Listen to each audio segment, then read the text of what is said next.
Hey everybody, Rich Lovell, Master Instructor with Epstein Hitting System with the Vacaville Baseball Barn. And I had a question asked to me, or really it was a statement, hey, my kid's stepping in the bucket or he's stepping away from the plate every time the pitcher throws the ball. How do I stop him from doing that? And it's simple but very difficult. And what I mean by that is it's a simple teach. You just tell them, step back towards the pitcher. But the problem with that is as soon as they see another live pitch, before they get the proper amount of repetitions, they're going to step away from the plate as always. Or you have the kid that starts with an open stance and he never gets parallel back to the plate, or he continues with that open stance. So what do we do to correct that here at the baseball barn? Well, as you can see here, I've got my swing away plate right out here. I've got my lines on the mat, and these represent my stride, or the distance between my feet when I take my stride. And then I've also got a heel line here, and then you'll notice a whip here that I put down at an angle just beyond where I stride.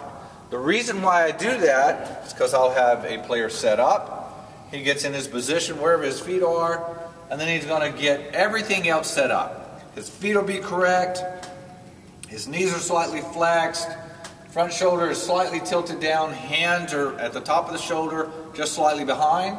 Then the head and eyes go level to the pitcher. Yes, there can be a little bit of changes here. Again, back to the shoulder. We don't want them having to think about anything as they go to take their stride to bring the bat down. So we're going to put the bat on the shoulder for right now. And all we're going to do is ask him to step to their normal position without stepping on the whip or back on the heel line. And that's all they do. They just get back and they step in. And this is where I want them to land. If they stride and they step like this, they know they're stepping in the bucket. Then we just bring them back, tell them to step forward. Okay, I was a little off there, but better than stepping away from the plate. So then I go back and make my adjustment, and I get back into my proper position. So this is where I like to hit off the front of the plate. It may differ a little bit for your player. The important part of this is they're doing the proper repetition. You can even do this without a bat. I can set this down, I can have them have their hands beside their body or across their chest, and as they take their stride, here.